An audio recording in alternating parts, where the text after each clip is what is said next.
everybody. This is Joan and Callie from Q and Abe, a podcast by President Lincoln's Cottage. Our journey working to answer the questions for the show sometimes lead to dialogue, conversations, and side pockets that don't fit directly within the main episode, but are just too fascinating not to share. This bonus episode accompanies episode 2.3, What's the Difference Between Liberty and Freedom? So if you haven't listened to that episode yet, that might be a good place to start. Partway through our conversation with Didier, he had a question for us that resulted in a fascinating exchange. Yeah, we had a discussion about to what extent do you think that it would be possible to change the Constitution? Like, for example, about the right to keep and bear arms. Mm-hmm. How, do you think it will ever be possible? Not at the moment. I don't know about ever. I think the current approach is to try and tell people what kind of arms they are allowed to bear without telling them they are not allowed to bear arms at all. Okay. Because that's we were when I got the question and we started looking into it, we had the discussion, and people often they're students, French students, they ask me about that question. Oh, and when are the Americans going to do something about this? If it's possible, because in France it's really, really, really difficult to touch the Constitution. If you want to modify even the slightest detail, it's hard. It takes years and years and years, and it's that's why more and more politicians, they are asking for a sixth republic, because by switching to sort of redo the whole Constitution. Exactly. Keep what you want, but since you are creating a new one, that would be easier to get rid of the parts that you don't really agree on. Yeah. I would say we have a pretty good process for changing the Constitution in the US. I think that particular change is pretty unlikely at the moment. Okay. Do you think it's the same for the Bill of Rights, like the first 10 amendments? Whether anybody would change the Bill of Rights?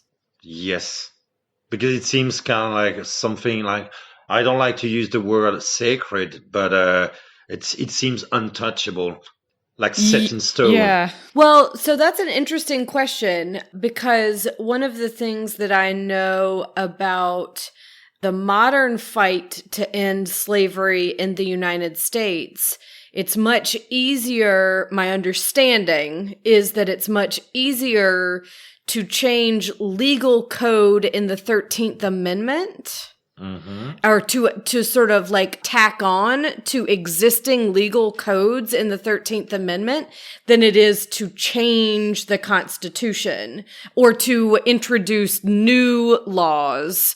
So okay. I think the answer is yes, it's a little bit easier to modify amendments, but I think what that requires is political will to do so. Yeah. And I think that's what we're lacking. Okay. But I would say also anything that is added to the Constitution as an amendment, it's always an amendment. They don't delete anything. Okay. So you can add an amendment. We had prohibition in the U.S., where they added a constitutional amendment that you could not drink alcohol. And then about a decade of chaos ensued. And then they added another amendment that was actually undo. But they didn't delete the prohibition amendment. It's just another amendment under it that says we changed our minds. Okay. And do you have any special, organization to watch over this? Because in France, you have what we call the Conseil Constitutionnel. So whatever decision is about to be made, or for all the new laws and so on, they examine everything to see if it's in accordance, if it's feasible within the Constitution. I think in the U.S. that's kind of split up between the Supreme Court whose job it is to decide what the Constitution means, and the Congress, whose job it is to add amendments to the Constitution if they want. Okay, because here it's a totally independent organization. Yes. So yeah, no. It's neither justice nor government. They don't have a say in what is constitutional and what is not. Only how do they get their jobs? Oh, they are like so there are like 9 of them. 9 are designated by the President of the Republic, 1 by the President of the National Assembly, and 3 by the President of the Republic, 3 by the President of the National Assembly, and 3 by the President of the Senate. Huh. Yeah, so I would say the closest analog we have is the Supreme Court. Yeah, those are lifetime appointments. Mm-hmm. And if you are a former president, you are automatically entitled to sit in this council. But some of them, they just don't accept the job. Wow. Yeah. Man, there are so many things that we could say about that and sort of what that might look like here in the United States. I mean, we don't like to let our presidents do much of anything after they've been president. We have a few former presidents who, were still quite young when they left office and have been very limited, though I think the sort of guardrails have maybe fallen off a little bit based on necessity lately. Mm-hmm. Placed around, the norms of what they, maybe would have done or said in the past. But it's really interesting. Because it's a really important principle for Americans that there is a transfer of power. That once the president is done being president, they are not part of the government anymore. Okay, but here it's kind of like it's kind of the same. And usually they stop doing like any politics, and some of them go back to their former job.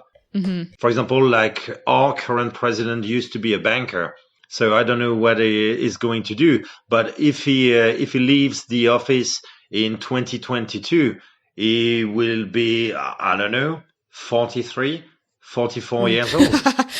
Thank you so much, Didier. It's really been enjoyable to talk with you, and we appreciate your insight from this other perspective that we don't have at all. Yeah, thank you so much.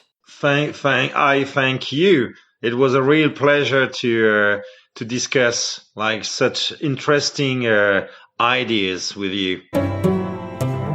Thanks for tuning in for this additional conversation. We'll see you in a week with our next full episode. This episode was produced by me, Joan Cummins, and Callie Hawkins. Music for Q&A was written, performed, and is copyrighted by Clancy Newman. Q&A is possible thanks to generous supporters of President Lincoln's Cottage. To find out how you can support this podcast and other programming, visit www.lincolncottage.org. You can also write to us at podcast@lincolncottage.org. President Lincoln's Cottage is a home for brave ideas. Stay curious.